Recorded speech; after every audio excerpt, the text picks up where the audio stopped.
Speed post సేవల్ని వాడేసుకుని దేశమంతా గంజాయి సప్లై చేస్తున్న ఒక గ్యాంగ్ ని హైదరాబాద్ పోలీసులు చాలా తెలివిగా పట్టుకున్నారు. ఈ గ్యాంగ్ లో అసలైన వాడు జార్ఖండ్ కు చెందిన సత్యం మిశ్రా. అతన్ని అరెస్ట్ చేశారు పోలీసులు. Hyderabad city police commissioner CP Sajjanar గురువారం మీడియాకు ఈ విషయాలు చెప్పారు.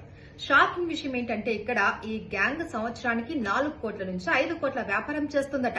మరి ఇంతలా బిజినెస్ చేస్తున్నా కూడా ఇన్నాళ్లు బయటపడలేదు.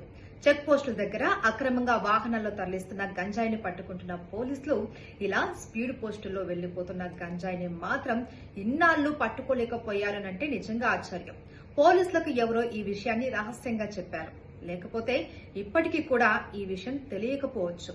ఈ ఉప్పొందడంతో హైదరాబాద్ నార్కోటిక్స్ ఎన్ఫోర్స్మెంట్ వింగ్ అలాగే హెచ్న్యూ గుడిమల్కాపూర్ పోలీసులు రంగంలోకి దిగి ఆపరేషన్ చేపట్టారు. ఎస్టీ బజార్ పోస్టాఫీస్ నుంచి హైదరాబాద్ కు వచ్చిన గంజాయి పార్సల్ ని అడ్డుకున్నారు. ఆ పార్సల్లో ఏముందో చూశారు. ఇంకేముంటుంది? గంజాయి. తమకు అందిన సమాచారం నిజమైందని అనుకున్నారు. పెద్ద రాకెట్ దొరికిందని ఆనందపడ్డారు.